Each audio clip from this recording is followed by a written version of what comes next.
सुंदर और सुजाता नाम के पति पत्नी रहते थे। उनकी शादी हुए ठीक 10 साल हो चुके थे, लेकिन उनको अभी तक बच्चे नहीं हुए थे, जिससे सुजाता बहुत परेशान रहती थी और हर भगवान को पूजती थी। ऐसी कोई मंदिर नहीं थी जहाँ सुजाता ना गई हो। ऐसे ही और कुछ समय के बाद सुजाता के यहाँ एक बहुत ही सुंदर सी लड़की का जन्म होता है। उस लड़की को देखकर सुजाता और उसका पति सुंदर भी बहुत खुशी से जीने लगे। वो बच्ची देखने में बहुत ही सुंदर थी और उसके बाल भी बहुत ज्यादा घने थे, जिससे उसके माता पिता ने उसका नाम ही रूपाली रख दिया था। रूपाली 3 साल की उम्र तक बिल्कुल ठीक थी, सब कुछ ठीक चल रहा था। 3 साल पूरे होने के बाद रूपाली के बाल धीरे धीरे झड़ने लगे, जिससे उसके माता पिता बहुत चिंतित रहते थे। सुंदर और सुजाता अपनी बेटी रूपाली का इलाज करवाने के लिए बहुत सारे अस्पताल जाया करते थे, लेकिन हर डॉक्टर बस यही बात कहता था कि रूपाली को जो बीमारी हुई है उसका कोई इलाज नहीं है, जिससे उसके सारे बाल धीरे धीरे पूरे ही निकल जाएंगे। ये बात जानने के बाद सुंदर और सुजाता अपनी इकलौती बेटी के लिए बहुत ज्यादा परेशान रहते थे।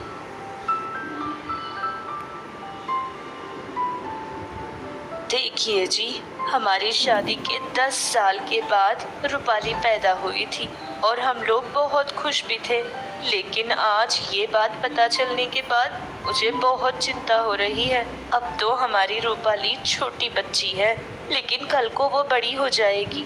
बाकी सारी लड़कियों की तरह अगर हमारी बेटी के सर पर बाल नहीं रहेंगे तो ये बात वो कैसे ले पाएगी? ये तो सोच सोच कर ही मेरा दिल बैठा जा रहा है।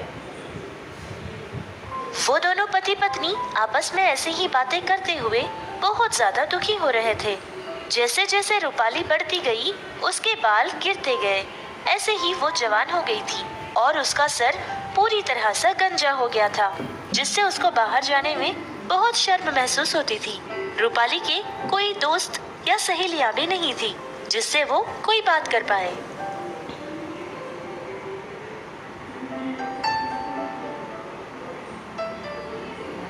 सुनते हो जी, हमारी बेटी की शादी करने का समय आ गया है। हाँ सुजाता, तुम बिल्कुल ठीक कह रही हो, लेकिन हमारी बेटी की परिस्थिति तो तुम जानती ही हो ना। कौन लड़का आगे बढ़ेगा हमारी बेटी से शादी करने के लिए? अरे तो क्या ऐसे ही हमारी बेटी को शादी किए बिना हम छोड़ देंगे? नहीं नहीं, कुछ भी करके हमारी रूपाली की शादी तो मैं करवा कर ही रहूंगी। आप कोई अच्छा सा लड़का ढूंढिए, मैं रूपाली से बात करूंगी। सुंदर अपनी बेटी की शादी करवाने के लिए शादी के रिश्ते लगाने वालों से बात करता है और वो लोग उसकी फोटो ले लेते हैं और फोटो स्टूडियो में जाकर रूपाली की तस्वीर को बदल देते हैं। ऐसे सुंदर बनाते हैं जैसे कि रूपाली के बाल बहुत ही लंबे और घने हो। रूपाली की वो तस्वीर देखकर बहुत सारे लड़कों ने भी अपनी अपनी तस्वीर उनके यहाँ भेजा था, जिसको लेकर कुछ लोग एक दिन सुंदर के पास आकर वो सारी ही तस्वीरें उसको दे देते हैं।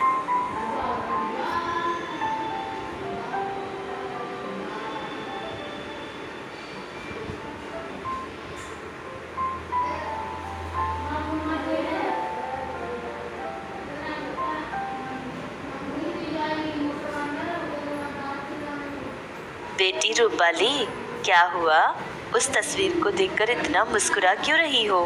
लड़का अच्छा लगा ना? अगर लगा तो बोल देना बेटा, उससे ही तुम्हारी शादी करवा दूंगी। हाँ माँ, पसंद तो आया है मुझे, लेकिन मुझसे कौन शादी करेगा माँ? मुझे पसंद आया इतना काफी नहीं है। पता नहीं मेरी नसीब भगवान ने ऐसा क्यों लिख दिया है। अब इसमें मेरी क्या गलती है माँ? मेरे साथ ही ऐसा क्यों हुआ? अरे बेटी, जो चीज हमारे हाथ में नहीं है उसके बारे में सोच सोच कर क्यों चिंता करना। अब तो तू तो तेरी समस्या के बारे में तो सोचना छोड़ ही दे। वैसे तेरे अंदर कमी क्या है बेटी? तू इतनी सुंदर जो है, सिर्फ बाल ही तो नहीं है ना? लेकिन मैंने इसका भी इलाज निकाल लिया है। तुम्हारा मामा है ना, अरे वही जो अमेरिका में रहता है, मैंने उससे बात की थी और उसने कहा कि वो तुम्हारे लिए ऐसा विग बनवाएगा जो बिल्कुल असली बालों की तरह लगता है। मैं वो तुम्हारे लिए मंगवा दूंगी।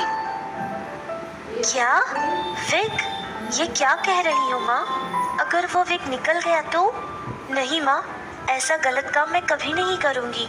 ऐसे झूठ कहकर किसी को धोखा देकर मैं ऐसी शादी कभी नहीं करूंगी माँ। ये तो बहुत बड़ा पाप है माँ, मैं कभी ऐसा नहीं करूंगी।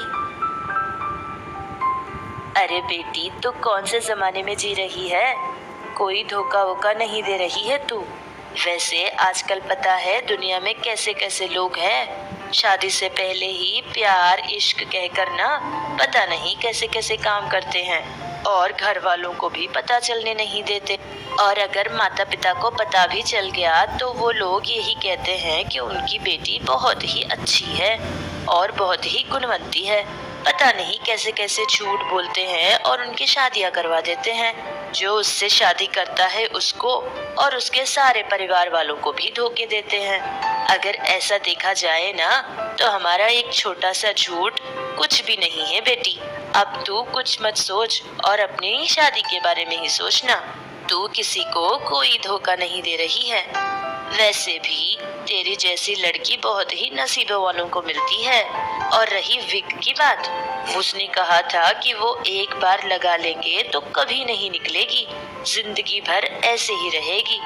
अब ये सारी सोच और डर को ना अपने मन से निकाल दो और यहाँ आकर बैठ जाओ। मैं वो विग तुम्हें लगा